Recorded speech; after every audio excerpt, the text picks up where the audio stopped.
Hello hello hello, आप सभी बच्चों को एमआर का बहुत बहुत नमस्कार। थमो थमो अभी रुको जरा, सुन लो पहले। ये लेक्चर ना तो 1 घंटे का होगा, 1.5 घंटे का होगा, ना 40 मिनट 45 मिनट, सिर्फ 20 से 25 मिनट का होगा। फिर ये इसकी नीड क्या थी? नीड इसलिए थी, हम लोग फ्लूइड स्टार्ट कर रहे हैं। फ्लूइड में बहुत छोटे छोटे बेसिक टर्म होते हैं, वो बता नहीं देता हूँ बस, और कोई खास बात नहीं। मैंने बहुत सोचा नहीं करता हूँ रिकॉर्ड, लेकिन फिर बैठा ही था, मैंने बोला कि ठीक है कर देते हैं। आप आराम से इसको टेस्ट के बाद, टेस्ट से रात में, कल सुबह, दोपहर में कभी भी देख लेना। और लेट इसलिए दे रहा हूं क्योंकि नहीं देने वाला था, लेकिन फिर मुझे लगा 25 मिनट है यार, इतना मेहनत कर रहे हो, ठीक है रिवीजन करना है वो करेंगे अपन। 25 मिनट, सिर्फ 25 मिनट, ठीक है। बेसिक इंट्रोडक्टरी चीज जो फ्लूइड में होती है वो बताऊंगा। फ्लूइड एक बड़ा सेक्शन है, फ्लूइड एक छोटा सेक्शन है, इसको 3 पार्ट में पढ़ते हैं। फ्लूइड का static fluid, dynamic fluid and properties of fluid. पहले हम आइडियल फ्लूइड मान के उसको रेस्ट में रख के हम उसका स्टैटिक कंडीशन में प्रेशर देखते हैं और पास्कल लॉ पढ़ते हैं। उसके बाद हम उसको चला देते हैं, आइडियल फ्लूइड को चला देते हैं, ध्यान रखिए आइडियल फ्लूइड को चला देते हैं, और उसकी इक्वेशन ऑफ कंटिन्यूटी और बर्नौलीज इक्वेशन पढ़ते हैं। और जब फ्लूइड आइडियल पढ़ लेते तो नॉन आइडियल फ्लूइड पढ़ते जिसमें हम प्रॉपर्टी पढ़ते। फ्लूइड एक बड़ा सेक्शन, उसको 3 पार्ट में बांटा है। फ्लूइड क्या होता है? Substance that can flow, liquid and gas is called fluid. Fluid combinedly liquid and gas को बोलते हैं। फ्लूइड ऐसा सब्सटेंस है जो बह सकता है, सॉलिड जहां रखोगे रहेगा, लेकिन फ्लूइड को छोड़ दोगे बह जाएगा। कंटेनर ओपन कर दो, गैस बह जाएगा। कंटेनर को टेढ़ा कर दो, पानी गिर जाएगा, बह जाएगा, उसको हम फ्लूइड कहते हैं। Fluid can not sustain shear stress, मतलब जब उसके सरफेस पर टेंजेंशियल डायरेक्शन में फोर्स लगाओगे, शियर स्ट्रेस पड़े थे तो वो आगे निकल जाएगा, सॉलिड की तरह टिल्ट नहीं होगा। तो fluid can not sustain shear stress. तो देखो, fluid substance that can flow, liquid and gas को हम फ्लूइड कहते हैं, शियर स्ट्रेस सस्टेन नहीं करता है। फ्लूइड को आइडियल मान के स्टैटिक फ्लूइड पढ़ते हैं, जिसमें फ्लूइड रेस्ट में होता है। स्टैटिक फ्लूइड रेस्ट में रहेगा, लेकिन जिस कंटेनर में रखा है वो चल सकता है। तो सर फ्लूइड चल गया ना, fluid rest with respect to container, ठीक है। फिर फ्लूइड चलेगा, उसमें हम पढ़ेंगे equation of continuity and Bernoulli's equation and velocity of flux वगैरह। उसके बाद फ्लूइड की प्रॉपर्टी पढ़ेंगे लास्ट में। तो इसको लिखना है। आज हम बेसिकली डेंसिटी एंड प्रेशर के बारे में बताऊंगा। सिर्फ 25 मिनट का लेक्चर होगा, बेसिक बातें बता देता हूं, इसको नोट्स में लिख लीजिएगा। सब्सटेंस दैट कैन फ्लो बता दिया, समझा दिया। Static fluid is at rest with respect to container. Rest मतलब ऐसा रेस्ट नहीं, कंटेनर के रिस्पेक्ट में रेस्ट में, कंटेनर के रिस्पेक्ट में नहीं बहेगा, नहीं फिसलेगा, ठीक है। हो सकता है कंटेनर जिसमें रखा है, कंटेनर ऊपर एक्सेलरेट हो रहा हो, लेकिन कंटेनर के रिस्पेक्ट में फ्लूइड रेस्ट में रहेगा, ठीक है। उसमें हम पढ़ेंगे fluid pressure and pascal law. YouTube के क्वेश्चंस बहुत सारे करेंगे, ये सिलेबस में ऐसे सवाल आए हुए भी है। आर्किमिडीज प्रिंसिपल आपको नहीं करना है ना। पत्थर को पानी ने डुबोया, पानी में कहाँ दम था। पत्थर को पानी ने डुबोया, पानी में कहाँ दम था। वो बदनसीब इसलिए डूबा क्योंकि उसका डेंसिटी वाटर की डेंसिटी से ज्यादा था। वो अभी नहीं पढ़ना, मैं रिकॉर्डेड फॉर्म में दे दूंगा आपको बाद में, या सिलेबस के बाद रिवीजन के टर्म में दे दूंगा, ठीक है। डायनेमिक्स ऑफ फ्लूइड सिलेबस में नहीं है वो, है ना। डायनेमिक्स फ्लूइड, मूविंग फ्लूइड, जिसको पढ़ना हो पढ़ लेना। डायनेमिक्स ऑफ फ्लूइड में मूविंग फ्लूइड चलेगा, इक्वेशन ऑफ कंटिन्यूटी। जब चलेगा तो उसकी वेलोसिटी होगी, उसका वेलोसिटी जिस पाइप में बह रहा है उस पाइप के एरिया के साथ रिलेशन देखेंगे, equation of continuity. Bernoulli's equation on speed of A flux पढ़ेंगे। और उसके बाद हम फ्लूइड को मानेंगे नॉन आइडियल, मतलब एक्चुअल में जो फ्लूइड होता है, एग्जिस्ट करता है, आइडियल मान के पढ़ लिया। लेकिन जब एग्जिस्ट करेगा जो रियल फ्लूइड, उसकी प्रॉपर्टी क्या होती है? Viscosity, friction, terminal velocity, surface tension, excess pressure, surface energy और कैपिलरी राइज, ये सारी चीजें हम लास्ट में पढ़ेंगे। तो इसको बहुत अच्छे से आपको लिखना है। दूसरी बात, फ्लूइड है तो फ्लूइड कुछ जगह घेरेगा, हाँ, तो उसका वॉल्यूम हम डिफाइन करेंगे। वॉल्यूम क्या होता है? वॉल्यूम का यूनिट क्या होता है? वॉल्यूम मतलब जो 3 डायमेंशनल स्पेस, जो उसका यूनिट होता है मीटर की, वैसा यूनिट, और सीजीएस यूनिट होगा सेंटीमीटर की। अब उसका हम डेंसिटी डिफाइन करेंगे। डेंसिटी होता है mass upon volume. Mass KG, volume metre cube, KG metre cube ऐसा यूनिट, और ग्राम पर सेंटीमीटर क्यूब उसका हो जाएगा CGS unit. Density scalar physical quantity है, डेंसिटी बराबर मास अपॉन वॉल्यूम। अब लीटर भी एक फिजिकल क्वांटिटी होता है, हाँ लीटर होता है सर। जैसे मान लो तुम दूध का धंधा करते हो और तुम्हारे पास, तुम दूध बेचते हो, कोई तुमसे मांगता है भाई भाई भाई भाई भाई हमको 1 लीटर दूध दे दो। अब तुमसे मांगा हो 1 लीटर दूध, ठीक है सर, हमसे मांगा 1 लीटर दूध। तुमने उसको 1 लीटर दूध के बदले, मतलब 1 लीटर दूध मांगा, 1 लीटर दूध मांगा, तुमने बोला कि ठीक है सर 1 लीटर दूध दे देंगे, 1 केजी दूध दे दिया। अब उसमें बताओ फायदा किसका है 1 केजी दूध देने में? सर कोई फायदा नहीं। 1 लीटर 1 केजी होता है? नहीं होता। 1 लीटर 1 केजी होता है वाटर के टर्म्स में, लेकिन 1 लीटर 1 केजी नहीं होता है मिल्क के टर्म्स में। जैसे मान लो मैंने दूध का धंधा किया हुआ है, एमआर मिल्क शॉप, है ना। गाय भैंस का दूध रोज निकाल के लाता हूँ, गाय भैंस चराता हूँ, दूध निकाल के लाता हूँ और दूध बेचता हूँ। अब तुम मेरे से आते हो और रोज दूध मांगते हो, तुमने मांगा 1 लीटर, मैंने दे दिया 1 केजी। अब इसमें क्या मैंने जब तुम्हें दिया 1 केजी, तो 1 केजी ही 1 लीटर के बराबर था कि कम था या ज्यादा था, ये समझेंगे आज, ठीक है ना, इसको समझेंगे। आओ, डेंसिटी, डेंसिटी कुछ नहीं होता है, मास अपन वॉल्यूम, स्केलर है, यूनिट इसका ऐसा यूनिट होगा केजी पर मीटर क्यूब। एक टर्म डिफाइन करते हैं relative density, numerically specific gravity के बराबर होता है, specific gravity, specific gravity numerically, लेकिन दोनों में फर्क भी होता है। रिलेटिव डेंसिटी क्या होता है समझना, डेंसिटी ऑफ फ्लूइड बटा डेंसिटी ऑफ वाटर। वाटर हमारा स्टैंडर्ड फ्लूइड है, स्टैंडर्ड लिक्विड है, उसके टर्म्स में अदर लिक्विड की हम डेंसिटी डिफाइन करते हैं, ठीक है। तो देखो relative density is density of fluid divided by density of water. Density of water यहां मल्टीप्लाई हो जाएगा, तो डेंसिटी ऑफ फ्लूइड बराबर डेंसिटी ऑफ ऑब्जेक्ट या फ्लूइड बराबर relative density into density of water. Relative density, density of fluid बटा density of water, same physical quantity का ratio, तो यूनिटलेस एंड डायमेंशनलेस होगा। हाँ, अब स्पेसिफिक ग्रेविटी क्या होता है समझना, weight of fluid of 1 metre cube volume बटा वेट ऑफ वाटर। तो वेट वॉल्यूम सेम कर दिया तो डेंसिटी ही तो आ जाएगा न्यूमेरिकली। अब रिलेटिव डेंसिटी का क्या यूज है न्यूमेरिकली, जैसे तुमको सवाल में देखा एक लिक्विड है जिसकी रिलेटिव डेंसिटी है 0.5, तो उसकी डेंसिटी बताओ, तो उसकी डेंसिटी हो जाएगा 0.5 इंटू डेंसिटी ऑफ वाटर। ये मेन चीज है डेंसिटी ऑफ वाटर, बहुत बेसिक बात है। डेंसिटी ऑफ वाटर कितना होता है, ये सारी चीजें लिख लेना। डेंसिटी ऑफ वाटर होता है 1 ग्राम per centimetre cube CGS unit में। सीजीएस यूनिट में डेंसिटी ऑफ वाटर होता है 1 ग्राम पर सेंटीमीटर क्यूब। 1 ग्राम मतलब 10 का पावर -3 केजी, और 1 सेंटीमीटर क्यूब को लिखेंगे 10 का पावर -2 का क्यूब, मतलब 10 का पावर -6 मीटर क्यूब। ये ऊपर चला जाएगा 10 का पावर 3 केजी मीटर क्यूब। तो density of water is 1 gram per centimetre cube, और इसी को ऐसा यूनिट में कन्वर्ट करेंगे 10 का पावर 3 केजी पर मीटर क्यूब। 1 मीटर क्यूब में 10 का पावर 3 केजी आता है मास उसका, तो डेंसिटी हो गया ऐसा यूनिट में ये, सीजीएस यूनिट में ये इसके बराबर है। ऑयल की डेंसिटी वाटर से कम होती है, तभी तो ऑयल फ्लोट करता है वाटर के सरफेस पे। ऑयल की डेंसिटी होती है लगभग 0.8, 0.7, 0.9। आइस भी फ्लोट करता है, आइस की डेंसिटी भी कम होती है। आइस की डेंसिटी भी डेंसिटी ऑफ वाटर से कम होती है, तो पता होना चाहिए सर एग्जैक्टली। तो सवाल में दे देगा, नहीं दिया तो उससे थोड़ा कम लेके आप समझेंगे चीजों को कंसेप्चुअली, कैलकुलेशन में तो दे ही देगा। डेंसिटी ऑफ मरकरी है 13.6 ग्राम पर सेंटीमीटर क्यूब। इसी को ऐसा यूनिट में लिखोगे तो क्या लिखोगे, इसी को ऐसा यूनिट में, तो 13.6 इसका न्यूमेरिकल वैल्यू है, और ग्राम पर सेंटीमीटर क्यूब ही तो देखो 1 ग्राम पर सेंटीमीटर क्यूब 10 का पावर 3 केजी पर मीटर क्यूब आया था। बोलो आया था कि नहीं, हाँ सर। डेंसिटी ऑफ मिल्क कितना होता है, डेंसिटी ऑफ मिल्क थोड़ा सा ज्यादा होता है वाटर के कंपेयर में, 1.04 ग्राम, मतलब हो सकता है 1.03 हो, 1.048 हो, मैंने बस ऐसे अप्रोक्सीमेट लिखा है, ठीक है। 1 लीटर किसका यूनिट है, अब यही मेन इंपॉर्टेंट बात है। 1 लीटर बेटा वॉल्यूम का यूनिट है। 1 litre is a unit of volume. 1 litre बराबर होता है 10 का power -3 metre cube. 1 litre, litre is a unit of volume, is 10 का पावर -3 मीटर क्यूब। क्लियर है, हाँ सर क्लियर। उसके बाद हम 2 लिक्विड को मिलाएंगे, तो उसका डेंसिटी ऑफ मिक्सचर डिफाइन करते हैं कि 2 लिक्विड को मिलाया, तो दोनों लिक्विड का मिलाने के बाद टोटल मास बटा टोटल वॉल्यूम होता है तुम्हारा डेंसिटी ऑफ मिक्सचर। डेंसिटी बराबर मास बटा वॉल्यूम, तो डेंसिटी ऑफ मिक्सचर क्या होगा, total mass by total volume. ये जो एवरेज स्पीड नहीं पढ़ते थे, average speed total distance by total time, तो टोटल डिस्टेंस d1 d2 बटा t1 t2, यही होता है डेंसिटी, मास बटा volume. Speed total distance by total time, speed total distance by total time, तो average speed total distance d1 d2। उसी तरीके से डेंसिटी ऑफ मिक्सचर होता है total mass by total volume, m1 plus m2 divided by v1 plus v2। बहुत आसान है, 5 minute लगा होगा बस, है ना, 5-7 मिनट में चीजें बता दी, नहीं 8 मिनट लग गया, चलो कोई बात नहीं।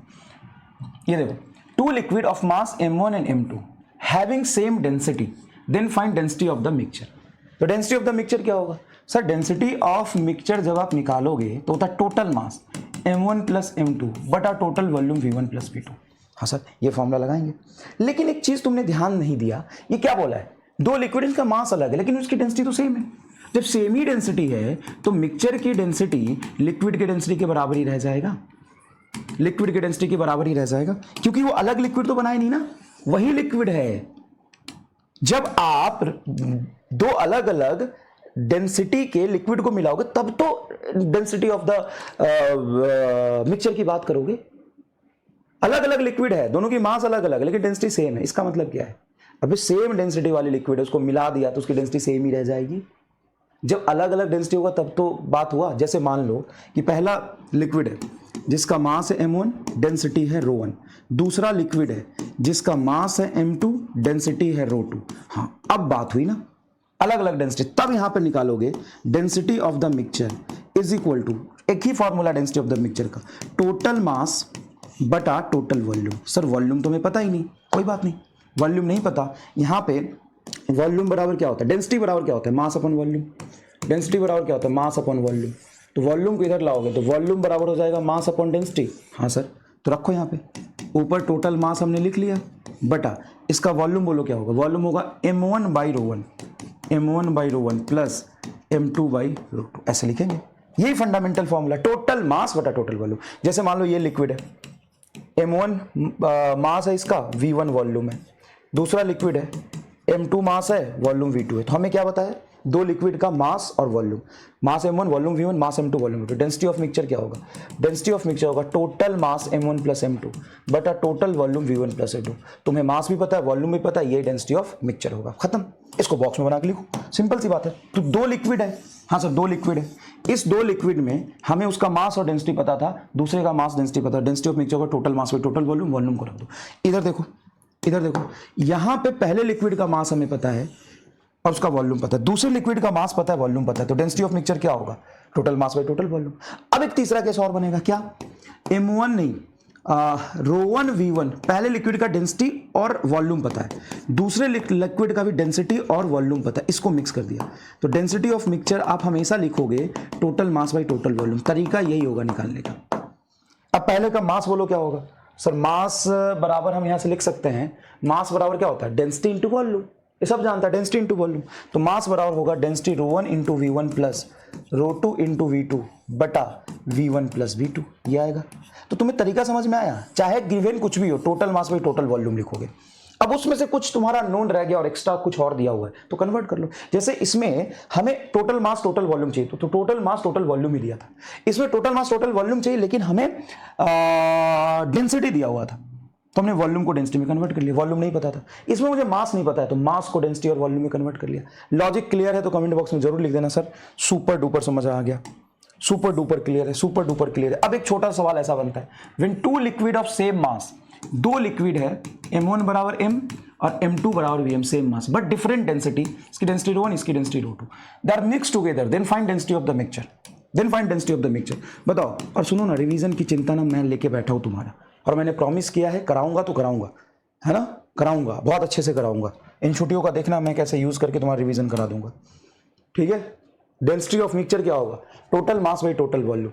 टोटल मास बोलो sir m1 plus m2, total volume बोलो सर v1 प्लस v2। अब हमें वॉल्यूम नहीं पता लेकिन मास हमें पता है, मास बोलो क्या है m और m, तो ऊपर क्या हो जाएगा, रखो मास m और m2m बटा वॉल्यूम क्या होता है, वॉल्यूम होता है मास बटा डेंसिटी। देखो रो बराबर m बाई वी, हाँ मास बटा डेंसिटी, तो पहले का मास m, डेंसिटी रो1, दूसरे का मास m, डेंसिटी रो2, यही बनेगा। हाँ तो यहाँ से मास कॉमन निकल गया, मास बाहर निकालोगे तो 1 अपॉन रो1 1 अपॉन रो2 का एलसीएम ले लो, रो1 रो2, रो1 प्लस रो2, m से m कट गया तो डेंसिटी ऑफ मिक्सचर आ रहा है 2 रो1 रो2 बटा रो1 प्लस रो2। देखो 2 रो1 रो2 बटा रो1 प्लस रो2, सिंपल सी बात है ये।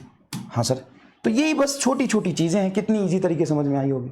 अच्छा सर ये देखो, ये देखो, when two liquid of same volume but different density rho one rho two, पहले का वॉल्यूम है v, डेंसिटी है रो1, दूसरे का वॉल्यूम है v, डेंसिटी है रो2, तो डेंसिटी ऑफ मिक्सचर होता है टोटल मास। तो टोटल मास तो हमें नहीं पता, तो m1 को लिखेंगे रो1 v1 प्लस रो2 v2 बटा v1 प्लस v2।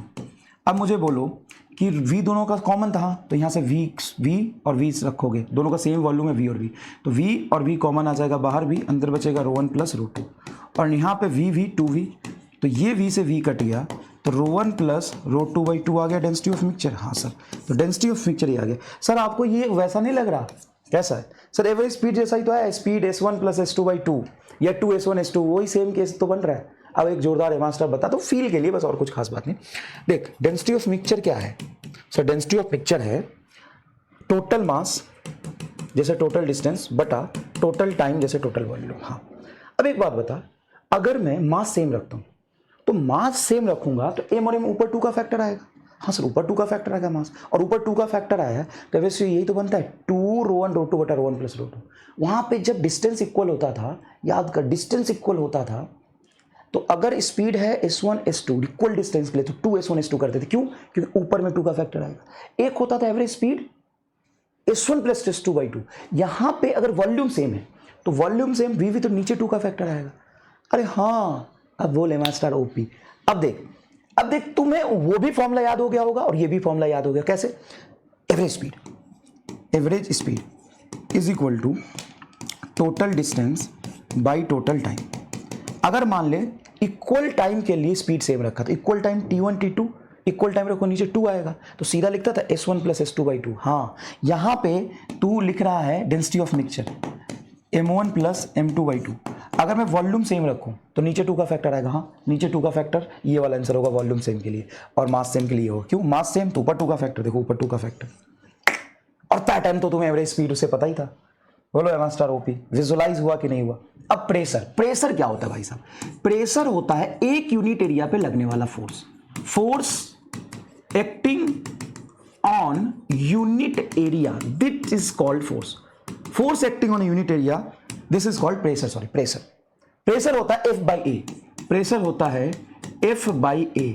इसका यूनिट हो जाएगा न्यूटन मीटर स्क्वायर, और ये स्केलर टर्म है, नो डायरेक्शन, इसका कोई डायरेक्शन नहीं होता, हाँ, प्रेशर क्या बताता है? एक यूनिट एरिया पे लगने वाला फोर्स। तो उस फोर्स का तो डायरेक्शन होगा, हाँ उस फोर्स का डायरेक्शन होगा, लेकिन प्रेशर का डायरेक्शन नहीं होता। जैसे मान लो मैंने पेन पकड़ा और इस पेन को दोनों तरफ से ऐसे पकड़ के मैं ऐसे दबाऊं तो ज्यादा पेन किधर होगा बताओ? दर्द किस उंगली में होगा? देखो पेन, कलम ले लो, कलम को हाथों में पकड़ के ऐसे दबाओ तो इस तरफ तुम्हें पेन ज्यादा होगा, इस तरफ पेन थोड़ा कम होगा। तो इधर पेन ज्यादा हुआ, इसका क्या मतलब है? सर यहाँ पे प्रेशर ज्यादा है। हाँ, तो एरिया कम तो प्रेशर ज्यादा। देखो एरिया कम तो प्रेशर। सेम फोर्स के लिए देखो, दोनों तरफ से मैंने सेम फोर्स लगाया तभी तो इक्विलिब्रियम में है। दोनों तरफ से सेम फोर्स लगा तभी इक्विलिब्रियम में। हाँ, कि इक्विलिब्रियम में रेस्ट में दोनों तरफ से सेम फोर्स लगा। हाँ, अब दर्द तुम्हें किस में ज्यादा हो रहा है? यहाँ पे, मतलब यहाँ पे प्रेशर ज्यादा है। क्यों ज्यादा है? क्योंकि यहाँ एरिया कम, सेम फोर्स पे एरिया कम, प्रेशर ज्यादा। प्रेशर और एरिया का ग्राफ कैसा बनेगा? रेक्टेंगुलर हाइपरबोलिक, अगर फोर्स कांस्टेंट रखे तो। अच्छा हाँ, अब मुझे बताओ कि इसमें प्रेशर का डायरेक्शन किधर है? तो यहाँ पे जो दर्द हो रहा है उसका कोई डायरेक्शन है? नहीं सर, कोई डायरेक्शन नहीं है। तो कुछ चीज़ों का डायरेक्शन नहीं होता। जैसे टेम्परेचर, तुम्हें फीवर हो रहा है तो 104 डिग्री फीवर है, उस फीवर का टेम्परेचर का डायरेक्शन किधर है? नहीं पता। तो कुछ चीज़ें होती है जिसकी डायरेक्शन नहीं होती, प्रेशर उसमें से एक है। यहाँ पे तुम्हें दर्द हो रहा है लेकिन इसका कोई डायरेक्शन नहीं है। हाँ सर, बात तो सही है, दर्द हो रहा है लेकिन इसका कोई डायरेक्शन नहीं है, उस दर्द का कोई डायरेक्शन नहीं है। समझ आए? उस दर्द का कोई डायरेक्शन नहीं है। ठीक है सर, तो डायरेक्शन है किसका? फोर्स का। उस दर्द की वजह जो है वो एक फोर्स भी तो है, इधर लग रहा था वो फोर्स बहुत कम एरिया पे लगा इसलिए प्रेशर ज्यादा है। तो फोर्स लग किधर रहा है? तो किसी भी पॉइंट पर प्रेशर की वजह से सरफेस के परपेंडिकुलर फोर्स लगता है। जैसे मान लो ये तुम्हारा एक सरफेस बनाया मैंने, समझना जरा कंसेप्ट। ये मैंने सरफेस बनाया और इस सरफेस पर इसके पैरेलल कोई फोर्स लगा है। बताओ इस फोर्स की वजह से क्या यहाँ पे प्रेशर डेवलप होगा? हाँ या ना? इस फोर्स की वजह से कोई प्रेशर डेवलप होगा? अगर मैं फोर्स टेंजेंशियली लगाऊं तो नहीं सर आएगा, कोई प्रेशर नहीं आएगा, नो प्रेशर, यहाँ कोई प्रेशर ही नहीं है। लेकिन अगर मैं यही सरफेस ऐसा बनाऊं और ऐसे लगाऊं मैं फोर्स, हाँ, ये परपेंडिकुलर फोर्स की वजह से इस एरिया पे प्रेशर आएगा F/A। अगर मुझे यहाँ पे प्रेशर पहले से पता हो तो क्या मैं फोर्स निकाल सकता हूं? Pressure into area. हाँ, तो फोर्स बराबर होता है हमेशा प्रेशर इंटू एरिया होता है। हाँ सर, फोर्स बराबर हमेशा डिफाइंड होता है प्रेशर इंटू एरिया। अब बताओ, अगर मुझे कहीं प्रेशर पता तो उसकी वजह से फोर्स किधर लग रहा होगा? सरफेस के पैरेलल, सरफेस से टेढ़ा कि सरफेस से परपेंडिकुलर? अगर तुम मान लो सरफेस से टेढ़ा तो इसके दो कंपोनेंट आएंगे, इसका मेरे काम नहीं है, ये प्रेशर डेवलप करेगा। तो अगर कहीं प्रेशर डेवलप हो रहा है तो किस फोर्स से हो रहा है? परपेंडिकुलर फोर्स से। तो अगर मुझे कहीं प्रेशर पता है कि भाई यहाँ पे प्रेशर P है तो यहाँ पे फोर्स कितना होगा? तो फोर्स बराबर प्रेशर इंटू एरिया, और वो फोर्स होगा किधर? सरफेस के परपेंडिकुलर। तो यहाँ पे लिखोगे force due to pressure perpendicular to the surface. बोलो समझ में आया जोरदार के लिए? मतलब फील आया फोर्स एंड प्रेशर का? हाँ सर, फील तो थोड़ा है। जैसे हम एयर प्रेशर की बात करते हैं, एयर, तो हमारे सर के ऊपर एयर है। हाँ, मान लो ये हम है, हमारे सर के ऊपर एयर है, लेकिन जहां पे हमने जगह स्पेस लिया, हम जो वॉल्यूम घेर रहे हैं वहां पे तो एयर है नहीं, वहां पे तो एयर नहीं है। अब जो बाहर एयर है वो हम पर प्रेशर लगा रहा होगा, एयर प्रेशर, हम प्रेशर लगा रहा होगा। उस प्रेशर की वजह से हमारे बॉडी पे फोर्स किधर लगेगी? तो हमारे बॉडी के सरफेस के परपेंडिकुलर, यहां पे एयर प्रेशर की वजह से इधर फोर्स लगेगा, force due to air pressure, force due to air pressure ऐसे ऐसे ऐसे हमारे बॉडी के परपेंडिकुलर ऐसे ऐसे ऐसे ऐसे ऐसे ऐसे ये। और एयर प्रेशर बहुत एयर की डेंसिटी बहुत कम होती है, तो बहुत ऊपर हाइट पर जो हमारा एयर है उसके वजह से लगता है। तो छोटे हाइट में चेंज होने की वजह से एयर प्रेशर पे इतना फर्क नहीं पड़ता। तो यहाँ से यहाँ तक बहुत बड़ा हाइट चेंज करोगे ना, तब एयर प्रेशर में थोड़ा सा सिग्निफिकेंटली चेंज आता है। छोटे बहुत कम हाइट पे 5, 10, 20, 50 मीटर पे एयर प्रेशर में इतना कोई फर्क नहीं आता। तो यहाँ पे जो ये एयर प्रेशर की वजह से फोर्स लगेगा सरफेस के परपेंडिकुलर ऐसा लगेगा। जैसे मान लो कि एक कंटेनर में हमने लिक्विड फिल कर दिया, ये लिक्विड फिल कर दिया, यहाँ तक ये लिक्विड फिल कर दी हमने। एक कंटेनर में हमने क्या फिल कर दिया? लिक्विड फिल कर दिया। अरे यार लीक कर गया लिक्विड, अच्छा यहाँ था, ये लिक्विड फिल कर दिया। अब इस लिक्विड के ऊपर तो तुम्हारा एयर है, हाँ यहाँ एयर है, और यहाँ पे तुम्हारा लिक्विड है, यहाँ पे तुम्हारा लिक्विड है। अब ये जो एयर है, एयर के मॉलिक्यूल यहाँ पर है, वो इस एयर के मॉलिक्यूल किस पर प्रेशर लगाएंगे? कंटेनर के सरफेस पर भी और लिक्विड के सरफेस पे। लिक्विड के सरफेस की वजह से एयर प्रेशर इधर होगा, एयर प्रेशर का डायरेक्शन, एयर प्रेशर की वजह से फोर्स इधर होगा, force due to air pressure की वजह से फोर्स इधर होगा। तो ये भी कह सकते हो ना कि प्रेशर इधर है। प्रेशर क्या होता है? Force per unit area. और किसी एक पॉइंट पर प्रेशर का कोई सिग्निफिकेंट डायरेक्शन नहीं होता, हर डायरेक्शन में लगता है। मतलब मान लो कि इस पॉइंट पर एयर है, यहां पर एयर है, तो ये एयर इस कंटेनर पर किधर प्रेशर लगाएगा? इधर। मतलब इस एक यूनिट एरिया पे फोर्स, प्रेशर मतलब एक यूनिट एरिया पे फोर्स, तो किधर प्रेशर लगेगा सर? इधर एक यूनिट एरिया फोर्स, इधर प्रेशर लगेगा इधर, तो इसके वजह से इधर इस डायरेक्शन में फोर्स लगेगा, यहाँ पे इस डायरेक्शन में लगेगा। तो एक ही एयर कंटेनर के दोनों तरफ फोर्स लगा रहा है। यस। अब मैं लिक्विड की वजह से इसी पॉइंट पे बोलूं कि बताओ लिक्विड की वजह से प्रेशर किधर होगा? हर डायरेक्शन में होगा। क्यों? क्योंकि यहां पे तो हर तरफ लिक्विड है। अब इस लिक्विड पर पड़ोसी लिक्विड एटम इधर प्रेशर लगाएगा, ये इधर लगाएगा, ये इधर लगाएगा, ये लिक्विड इधर लगाएगा, ये इधर लगाएगा, ये इधर लगाएगा। इस प्रेशर की वजह से फोर्स होगी एटम पे। सर सरफेस में या नहीं है? हाँ, तो एक पॉइंट माना है ना, तो पॉइंट के चारों तरफ से फोर्स लग रहा हो, ऐसे भी लगेगा। इस लिक्विड की वजह से इस कंटेनर पे, इस लिक्विड की वजह से इस कंटेनर पे इस तरफ फोर्स लगेगा, फोर्स, हाँ वहां पे जो प्रेशर है उसके वजह से। तो ये कौन लगा रहा है? ये लिक्विड लगा रहा है इस तरफ। यहाँ पे इस कंटेनर पे ऐसे लगेगा, यहाँ पे ऐसे लगेगा, ऐसे लगेगा, यहाँ नीचे ऐसे, इस पर ऐसे, इस पर ऐसे। ये कौन लगा रहा है? लिक्विड लगा रहा है। ये कौन लगा रहा है? लिक्विड लगा रहा है। क्या ये बात समझ में आया कि प्रेशर जो होता है एक यूनिट एरिया पे लगने वाला फोर्स होता है। प्रेशर की वजह से जो नेट फोर्स आएगा वो प्रेशर इनटू टोटल एरिया आएगा। एक यूनिट एरिया पे जो फोर्स है वो पी है, एक यूनिट एरिया पे जो फोर्स होता है उसको कहते हैं प्रेशर, एक यूनिट एरिया पे जो फोर्स लगता है उसको कहते हैं प्रेशर। तो प्रेशर को टोटल एरिया से मल्टीप्लाई कर देंगे, टोटल फोर्स होगा। टोटल फोर्स किधर लगता है प्रेशर की वजह से? सरफेस के परपेंडिकुलर, सरफेस पे करके परपेंडिकुलर। अगर मान लो ये कंटेनर हमने लिया और इस कंटेनर को हमने क्लोज कर दिया, ऊपर से क्लोज है, एयर नहीं है। अगर एयर नहीं है, नो एयर, तो दो केस बनता है। क्या है? क्या कोई ऐसा हाई प्रेशर पे कोई दूसरा लिक्विड रखा है, या मैंने कोई हाई प्रेशर पे कुछ फिल किया है? अगर ये सब कुछ नहीं दिया, सीधा कंटेनर क्लोज दिया है, क्लोज कंटेनर दिया, तो यहाँ पे एयर प्रेशर नहीं होगा, नो एयर प्रेशर। ऊपर से कोई एक्स्ट्रा जो ये लग रहा था ना प्रेशर एयर की वजह से, मान लो P0, वो यहाँ पर नहीं होगा। देखो ये एरो कंटेनर पे बना है, यहाँ पे भी लग रहा होगा कंटेनर पे, ऐसी बात नहीं है। और ये लिक्विड के सरफेस पे बना है एयर की वजह से, ये लिक्विड के सरफेस पे बनाया है एयर की वजह से। क्या बात समझ में आया? प्रेशर का थोड़ा फील आया? जैसे मान लो ये कंटेनर है, इस कंटेनर पे यहाँ पे ये टूटा हुआ थोड़ा पार्ट है, ऐसा पार्ट है, ये टूटा हुआ है, यहाँ पर थोड़ा सा खुला हुआ है, यहाँ पे भी थोड़ा सा खुला हुआ है, यहाँ से भी थोड़ा सा खुला हुआ है, और ये लिक्विड मैंने फिल किया। अब देखना एक्चुअल कंसेप्ट तुमको समझ आएगा। अब भाई साहब एयर कहाँ है? कंटेनर ओपन है। अगर ओपन कंटेनर है तो यहाँ पे भी एयर है, बोलो हाँ कि ना? हाँ सर, यहाँ पे एयर है, ये एयर है, यहाँ पे भी बाहर एयर है, एयर तो हर तरफ होगा। अब कंटेनर के नीचे भी तो एयर है। सर कंटेनर कहाँ रखा? ऐसे टांग दिया मैंने ताकि नीचे एयर हो। एयर नहीं होता तो फिर अलग बात है, एयर है। तो क्या चारों तरफ एयर है? हाँ सर, चारों तरफ एयर है, चारों तरफ एयर है, चारों तरफ एयर है। क्या है? चारों तरफ एयर है। अब इस यहाँ पर इस लिक्विड का सरफेस पर ऊपर एयर है। अब इस सरफेस के परपेंडिकुलर एयर की वजह से इधर फोर्स लगेगा। ये है एयर प्रेशर की वजह से लगने वाला फोर्स लिक्विड के सरफेस पे। यहाँ पे एयर है ना, ये एयर इस लिक्विड पे ऐसे लगाएगा सरफेस के परपेंडिकुलर, यहाँ पे ऐसे लगाएगा।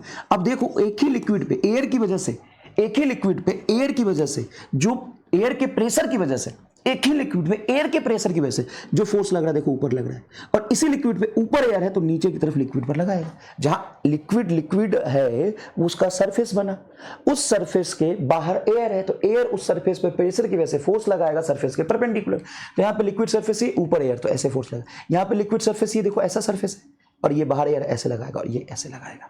ये डायग्राम बनाना कितना मजेदार है। ये क्या है? एयर के प्रेशर की वजह से लगने वाला फोर्स, एयर के प्रेशर की वजह से लगने वाला फोर्स, एयर के प्रेशर की वजह से लगने वाला फोर्स। बताओ, ये डायग्राम बहुत अच्छे से आप बना लेंगे, ठीक है। अब नेक्स्ट देखिए, लिक्विड प्रेशर एक्चुअल में कितना पैदा लेता है। किसी जगह पे अगर एयर है तो वहां पे एयर प्रेशर आएगा P0। उस P0 की वजह से किसी भी पॉइंट पर, जैसे मेरा ये हाथ है ऐसे, तो एयर की वजह से फोर्स मुझे ऐसे लगेगा और यहाँ पे ऐसे लगेगा। ऐसे हाथ रखूँ तो एयर की वजह से ऐसे लगेगा सरफेस के परपेंडिकुलर, ठीक है। अब मान लो एक कंटेनर हमने लिया, ये लिया हमने एक कंटेनर, इस कंटेनर ओपन है ऊपर, इसमें लिक्विड फिल्डेड है, ऐसे लिक्विड फिल्डेड है और लिक्विड तुम्हारा रेस्ट में है, स्टेशनरी कंडीशन है, लिक्विड तुम्हारा क्या है? रेस्ट में। अब मैंने क्या बोला, इसी लिक्विड में एक लिक्विड का इमेजिनरी सिलेंडर मानते हैं, मतलब यहां का लिक्विड कंसीडर किया, यहां का किया, और इसको मैंने लिक्विड के मॉलिक्यूल से ही लिक्विड का एक इमेजिनरी सिलेंडर मान लिया बस, ठीक है। FBD of imaginary liquid cylinder in horizontal direction only, और इस पर हॉरिजॉन्टल डायरेक्शन में इसका हम एफबीडी बना रहे हैं। सर हॉरिजॉन्टल डायरेक्शन कहने का मतलब, हॉरिजॉन्टल डायरेक्शन कहने का मतलब अगर मैं बहुत सारे लिक्विड मॉलिक्यूल में से सिर्फ इतने ही लिक्विड मॉलिक्यूल अलग कर लिया और उसको पर एफबीडी में बनाऊं सिर्फ हॉरिजॉन्टल में, तो ये पड़ोसी वाला जो लिक्विड है, इस लिक्विड के सिलेंडर पे किधर फोर्स लगाएगा? सर लिक्विड का सरफेस है, इधर फोर्स लगाएगा, ऐसे लगाएगा फोर्स। ये किसके वजह से लगा है? तो ये फोर्स लगा है यहां पे जो दूसरा लिक्विड बचा हुआ है जिसको मैंने कंसीडर नहीं किया, उसके वजह से इसके सरफेस पे, और यहां वाला लिक्विड ऐसे फोर्स लगाएगा। अब मुझे बताओ कि यहां से जो पीछे की तरफ फोर्स लग रहा है और यहां पे सॉरी आगे की तरफ फोर्स लग रहा है, यहां पे जो पीछे की तरफ फोर्स लग रहा है वो सेम फोर्स लग रहा है कि अलग? तो ये तुम्हारा रेस्ट में है, अगर ये रेस्ट में तो फोर्स बराबर होना चाहिए। नेट फोर्स अगर 0 है तो फोर्स बराबर होना चाहिए, F1 बराबर F2। अब यहाँ पे F1 लगा कौन रहा है? सर ये लिक्विड का मान लो प्रेशर इस जगह पे, एक तो बहुत पतला सा सिलेंडर मान लिया मैंने, माना है, मान लो बहुत, ये थोड़ा मोटा दिख रहा है तुमको, पतला सा सिलेंडर माना, इतना मोटा नहीं, ऐसा सिलेंडर है, ठीक है भाई, ठीक है भाई, ऐसा सिलेंडर है, देखो ऐसा सिलेंडर।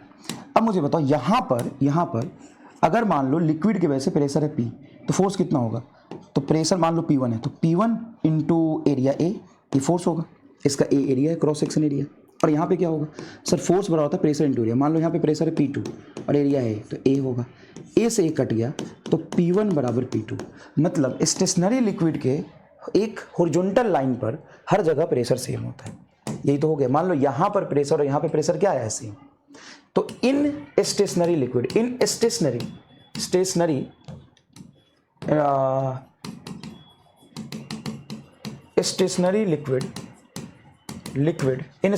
लिक्विड प्रेशर P1 बराबर P2 on horizontal line. Horizontal line पर जब तुम चलोगे ना, और कंटेनर भी रेस्ट पे होना चाहिए, कंटेनर ऑल्सो रेस्ट। अभी कंटेनर को नहीं चला है, कंटेनर भी रेस्ट पे और उसके लिक्विड भी उसके रिस्पेक्ट में रेस्ट पे, ठीक है। तो हॉरिजॉन्टल लाइन पे तुम्हारा प्रेशर क्या होता है? सेम। देखो जब तुम नदी में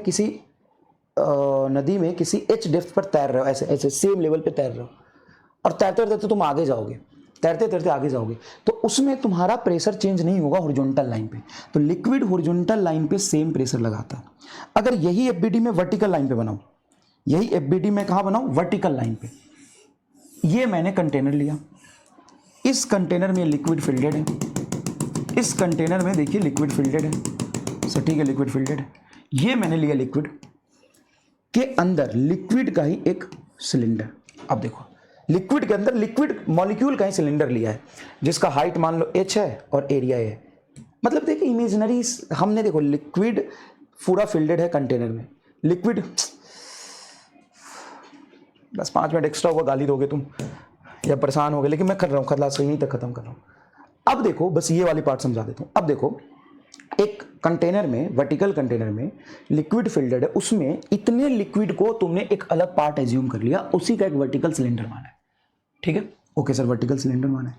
अब इस वर्टिकल सिलेंडर रेस्ट में है कि चल रहा है? सर ये रेस्ट में है। अब हॉरिजॉन्टल डायरेक्शन से जितना प्रेशर की वजह से फोर्स लगेगा इधर से और इधर से सेम लगेगा, तो हमने प्रूफ कर लिया। वर्टिकल में चेक करते हैं, तो वर्टिकल में यहां पे जो भी लिक्विड का प्रेशर होगा, मान लो कुछ P1 है, उसके वजह से इधर क्या लगेगा सर, फोर्स लगेगा F1। यहां पे चाहे जो भी है लिक्विड है उसके वजह से प्रेशर P2 है, और उस प्रेशर P2 के वजह से फोर्स कहां लगेगा, ऊपर देखो सरफेस के परपेंडिकुलर, ये लगेगा F2। और फिर भी ये रेस्ट में है, तो सर रेस्ट में यहां पे mg लग रहा था, लेकिन mg जो लिक्विड को हमने FBD में कंसीडर किया, तो इतने ही पर इधर से तो फोर्स लगा F2, इधर से फोर्स लगा F1। अब जो तुमने इमेजिनरी सिलेंडर लिया उसमें मास भी तो होगा लिक्विड का, उस मास की वजह से नीचे फोर्स लग रहा था, लेकिन मैंने इसको हॉरिजॉन्टल डायरेक्शन माना था, इसलिए नीचे जो ग्रेविटी का फोर्स है वो कंसीडर नहीं किया, और ऊपर वाला लिक्विड भी इसमें फोर्स लगा रहा होगा वो भी कंसीडर नहीं किया। क्यों? क्योंकि सिर्फ हम FBD हॉरिजॉन्टल में देख रहे थे, FBD एक्स एक्सिस में देख रहे थे। कहां देख रहे थे FBD? सिर्फ एक्स एक्सिस में देख रहे थे। हाँ सर सही, एक्स एक्सिस में देख रहे, और यहां सिर्फ वाई में देख रहे। तो वाई में इस लिक्विड ने प्रेशर की वजह से इस लिक्विड में फोर्स लगाया सिलेंडर पे, नीचे वाले लिक्विड ने ऊपर फोर्स लगाया, उसके बाद ये जो लिक्विड है खुद का उसके वजह से, मतलब इसका मास जो सिलेंडर के अंदर इंक्लोज्ड हुआ है उसके वजह से ग्रेविटेशनल फोर्स नीचे mg लग रहा होगा। हाँ सर, तो इसके FBD बनाओगे तो 3 फोर्स आ गया, नीचे आपका F1, देखिए नीचे आपका F1, नीचे आपका mg, और ऊपर में आपका लग रहा होगा F2 फोर्स। बोलिए यस और नो। हाँ सर, ऊपर लग रहा होगा F2 फोर्स, देखिए ऊपर लग रहा होगा F2 फोर्स। अब अगर ये रेस्ट में है तो आप कह सकते हैं कि F2 बराबर F1 प्लस mg। इस F1 को इधर ले जाएं तो F2 माइनस F1 बराबर mg। मान लो यहाँ पे प्रेशर था P1, है ना, इस पॉइंट पर प्रेशर था कुछ भी लिक्विड का P1, तो फोर्स क्या लिखोगे, P1 इंटू ए, तो F2 को लिखोगे, सॉरी F2 यहाँ है, F2 हो जाएगा P2 इंटू ए, P2 इंटू ए माइनस P1 इंटू ए बराबर m को क्या लिखेंगे, मास। तो इसका लिक्विड का मान लो डेंसिटी है रो, तो क्या मास बराबर हो जाएगा डेंसिटी इंटू वॉल्यूम। हाँ, तो मास को लिखेंगे डेंसिटी इंटू वॉल्यूम इंटू जी। अब यहाँ से a कॉमन निकाल लो, ये आ जाएगा तुम्हारा P2 minus P1 is equal to rho. हम इतने ही इमेजिनरी सिलेंडर में जो लिक्विड फील्ड है उसी की बात कर रहे हैं। हाँ, तो उसका मास हो जाएगा डेंसिटी रो इंटू इसका वॉल्यूम, डेंसिटी रो और वॉल्यूम होगा एरिया इंटू एच। ये इमेजिनरी सिलेंडर का एरिया ए और हाइट एच, ए इंटू एच इंटू जी। यहां से ए से ए कट गया। हाँ, तो P2 minus P1 is equal to rho H into G. इस P2 माइनस P1 की बात अगर करें तो ये क्या बता रहा है, अगर मैं किसी भी लिक्विड के अंदर P1 एक पॉइंट है जहां प्रेशर है P1, उससे h डेप्थ पर नीचे गया, वहां पे प्रेशर हो गया P2, P2 minus P1 pressure का डिफरेंस है रो जी एच। अगर मैं P1 को उधर ले जाऊं तो मैं ये भी लिख सकता हूं P2 बराबर P1 प्लस रो जी एच। हाँ, तो अगर मान लो लिक्विड के किसी भी पॉइंट पे तुम बैठे हो और वहां पे प्रेशर है, मान लो कि P1, मान लो वहां पे प्रेशर है कुछ P1, मान लो लिक्विड है तो कुछ प्रेशर होगा लिक्विड की वजह से, हाँ वो है P1। उस P1 प्रेशर से अगर तुम नीचे की तरफ जाते हो h डेप्थ पर, तो रो जी एच के बराबर तुम्हारा प्रेशर उसमें ऐड हो जाएगा, और इस पॉइंट पे प्रेशर हो जाएगा P1 प्लस रो जी एच बराबर P2। इस पॉइंट पे मतलब लिक्विड के अंदर अगर हॉरिजॉन्टल डायरेक्शन में एक जगह से दूसरी जगह तक जाते हैं तो प्रेशर इंक्रीज नहीं होता है, सेम रहता है। लेकिन उसी लिक्विड में अगर नीचे तुम डूबते जाओगे प्रेशर बढ़ता जाएगा, ऊपर आओगे प्रेशर घटेगा। जैसे मैं ये भी तो लिख सकता था इस रिलेशन को, ये भी तो लिख सकता था कि P1 को इधर ले जाता, रो जी एच को उधर ले जाओ, तो बोलो P2 रो जी एच को उधर ले जाओ माइनस रो जी एच बराबर P1 आएगा। हाँ सर, तो ये डेरिवेशन मैंने करा दिया, डेरिवेशन तुम्हें नहीं समझना, तुम्हें ये कंसेप्ट समझना है। डेरिवेशन कैसे माना इमेजिनरी लिक्विड, अरे भाई मान लिया, एज्यूम किया है, एच हाइट और एरिया का इमेजिनरी सिलेंडर में लिक्विड मान लिया है। वो कंटेनर ऐसा है, हॉरिजॉन्टल में हम पहले देख चुके, वर्टिकल में फोर्स देखेंगे तो वर्टिकल में mg भी तो लगेगा, क्योंकि इमेजिनरी सिलेंडर के अंदर कुछ लिक्विड जो आया है, लिक्विड का ही सिलेंडर माना है ना, तो उस लिक्विड के वेट की वजह से नीचे mg, और ये जो बचा हुआ लिक्विड है इसके बेस पर ऊपर फोर्स लगाएगा, ऊपर का लिक्विड नीचे लगाएगा। मान लो यहाँ पे प्रेशर है P1, तो प्रेशर की वजह से जो फोर्स लगेगा सरफेस के परपेंडिकुलर, देखो ये लिक्विड है तो इस इमेजिनरी सिलेंडर पर नीचे फोर्स लगाएगा P1, अगर यहाँ पे प्रेशर है तो फोर्स हो जाएगा P1A, देखो फोर्स हो जाएगा P1A, यहाँ पर फोर्स हो जाएगा P2A माइनस P1A बराबर mg। मास को लिखेंगे डेंसिटी इनटू वॉल्यूम, तो A से A कट गया, P2 माइनस P1 है रो जी एच। तो प्रेशर में जो डिफरेंस आया है वो किन किन बातों पर डिपेंड करता है, देखो रो जी एच। अब अगर मान लो कि ये तुम्हारा कंटेनर है, ये तुम्हारा कंटेनर है सर, ओपन है तो यहाँ पे एयर प्रेशर भी आएगा, तो डिफरेंस में एयर प्रेशर थोड़ी ना दिखेगा। मैं अभी किसी पॉइंट पे नेट प्रेशर नहीं निकाल रहा हूं, मैं क्या निकाल रहा हूं कि अगर मुझे यहां पे प्रेशर पता है, देखो सुनो, मैं एक पॉइंट पर बैठ के दूसरे पॉइंट के रिस्पेक्ट में प्रेशर लिख रहा हूं अभी। बस मैं अभी नेट प्रेशर निकाला क्या यहाँ पे, P2 पे नेट प्रेशर आ गया क्या? हाँ सर, P2 पे P1 प्लस रो जी। अब P1 कितना होगा वो नहीं पता, तो P1 के टर्म्स में निकालो। अभी तुम्हें मैं ये सिखाया है कि दो पॉइंट के बीच में प्रेशर का डिफरेंस क्या होगा। दो पॉइंट के बीच में प्रेशर का डिफरेंस होगा। मान लो एक पॉइंट है ये 1, ये पॉइंट है 2, इन दोनों के बीच में हाइट है h और ये पॉइंट है 3, इधर भी है ये हाइट लेंथ h। तो मैं कह रहा हूं कि अगर यहां पे प्रेशर तुमको P1 पता है तो h डेप्थ पर नीचे जाओगे तो इस प्रेशर में रो जी एच ऐड करोगे, यहां का प्रेशर हो जाएगा P2 हो जाएगा P1 प्लस रो जी एच। और यहां से हॉरिजॉन्टल चलोगे तो P3 बराबर P2 ही रहेगा P1 प्लस रो जी एच। हॉरिजॉन्टल डायरेक्शन में चलने से प्रेशर इंक्रीज नहीं होता।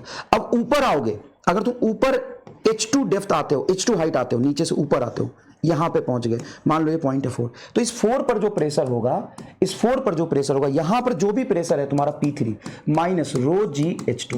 बस तुम्हें ये सिखाया अभी एयर प्रेशर कंटेनर क्लोज है, ओपन है, तब क्या होगा ये अभी बाद में सिखाऊंगा, ये अभी बाद में सिखाऊंगा। क्या ये बात तुमको समझ में आया? हाँ सर, ये थोड़ा सा समझ में आया। तो मैं अभी दो पॉइंट के बीच में प्रेशर का डिफरेंस बता रहा हूं, बस दो पॉइंट के बीच में प्रेशर का डिफरेंस बता रहा हूं, बस दो पॉइंट के बीच में प्रेशर का डिफरेंस बता रहा हूं। बस देख, ये मान ले एक लिक्विड यहां पर फिल्डेड है, समझना, ये पॉइंट है तुम्हारा कोई 1 और यहां से ये लेंथ है H1 और यहां से ये है H2 और यहां से ये है H3 और ये पॉइंट है 2 3 4, ये पॉइंट क्लियर है। लिक्विड की डेंसिटी है रो। अब मैं तुम्हें क्या सिखाया कि किसी पॉइंट पर प्रेशर P1 है तब, सर नहीं है तो वो बात कल सिखाऊंगा। अभी मैं तुम्हें सिर्फ इतना सिखा रहा हूं, यहां पे मान ले कि प्रेशर कुछ P1 है तो बताओ P2 पर कितना होगा, P3 पर कितना होगा, P4 यहां पर प्रेशर कितना होगा, बस ये सिखाना चाहता हूं मैं। ठीक है, तो कैसे प्रेशर लिखते हैं, देखो ये मान लो प्रेशर यहां पे P1, तो यहां से P1 में अगर तुम कुछ नीचे जा रहे हो तो जोड़ोगे रो जी H1 बराबर होगा P2। बस ये रिलेशन समझ में आया कि नहीं है, इतना ही समझना है तुम्हें। अगर यहां पे प्रेशर है P2 तो P2 में 0 ऐड करोगे ये हो जाएगा P3। ये समझ में आया कि नहीं है। हॉरिजॉन्टल लाइन पे प्रेशर सेम होता है तो वहां पर रो जी एच ऐड नहीं करेंगे, कंटेनर और लिक्विड दोनों रेस्ट में। यहां पे तुम्हारा क्या है P3, तो P3 से ऊपर जा रहे हो, कहां जा रहे हो, ऊपर उठोगे, ऊपर आओगे तो माइनस रो जी H3 बराबर होगा P4। बोलो समझ में आया कि नहीं है। और P4 पर अगर तुम हो, यहां पे प्रेशर P4 है, नीचे आओगे तो P4 प्लस रो जी H3 बराबर P3, ये आएगा। ये दोनों एक ही बात है, देख लो। तो बस तुम्हें मैं ये सिखाना चाह रहा हूं, बस मैं तुम्हें ये सिखाना चाह रहा हूं, हॉरिजॉन्टल में देखो नीचे जाएंगे, मैं बोलता हूं लिख लो, जब नीचे जाएंगे किसी पॉइंट से तो उस पॉइंट के प्रेशर में प्रेशर ऐड करेंगे, नीचे जाएंगे प्रेशर बढ़ेगा, ऊपर आएंगे तो प्रेशर घटेगा, कितना, रो जी एच से, और सेम हॉरिजॉन्टल लाइन पे प्रेशर सेम रहेगा। बस इतनी सी बात है, बस इतनी सी बात है, क्लियर है। अब हम किसी भी पॉइंट पे प्रेशर कैसे निकालेंगे वो हम कल की क्लास में देखेंगे। Thank you so much, 10 minute extra लग गया यार फिर से, थैंक यू, बाय बाय, धन्यवाद।